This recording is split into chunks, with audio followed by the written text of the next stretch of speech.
So my name's Nick. I run a yoga business, which I've just set up in the last few months. I went to Exeter University and studied law for 3 years, and then I went to law school in London for a further year after that. I finished law school in the summer of 2008 when the world was melting down. I decided that there clearly wasn't any real hope of me getting a job as a trainee solicitor. I mean, not without trying. I mean, I remember applying to sort of 30, 40 training contracts a month almost. I ended up moving into a role as a trainee stockbroker. It was a bit of a shock to the system, as with a lot of these financial roles. What you don't necessarily realise when you leave university is that it's not all lunches with clients and all this kind of stuff, or trading stocks and shares. It was very much a case of hard sell, cold call sales, and having to make more than 300 calls a day. It's quite funny now, in all fairness, but at the time it wasn't great. I'd done 3 months there on holiday. I'd had my 3-month probation meeting, all this kind of stuff.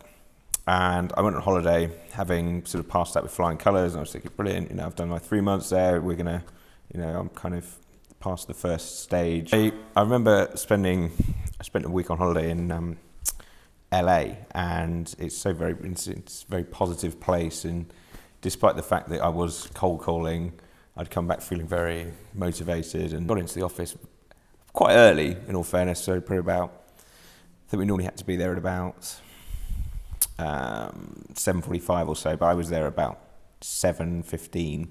Had a coffee and I was ready to go. Swiped my pass card on the door as I got there, and nothing happened. So I was thinking, right, okay. So I knocked on the door. One of the sort of receptionist girls in there sort of looked up at me, and I knocked again. I said, okay, let me in. So I went over my desk and got there, and you had to sort of fight to secure a decent chair because there was a lot of broken ones or whatever. So I got there and I just saw my chair was missing or something. I thought, this is quite annoying. Typically you go on holiday and someone's nabbed my chair. So anyway, and then I sat at my desk and my cereal, which was normally in the drawer, had gone. I was thinking, what's going on here? And one of the guys came over and said, Nick, did you speak to Christian in the HR department? I was saying, no, what do you mean?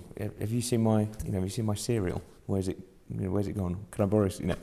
And he said, hang on, let me give him a call. So he went off and gave this guy a call, and I went over to the kitchen, found some cereal, came back to my desk, sat down, turned my computer on. Anyway, and then he comes over and hands me this phone. I pick up and I took the phone from him, and he says, and I was speaking to the HR chap, and he says, Nick, sorry, I sent you a letter. I mean, you're on holiday, but I didn't want to tell you whilst you're away, but we've made your entire team redundant. And so I'm not in the office actually until 10. So if you wouldn't mind maybe coming in tomorrow morning for a meeting. Unfortunately, you've been made redundant as well. So I suddenly realised what all the rather bemused looks were. So yeah.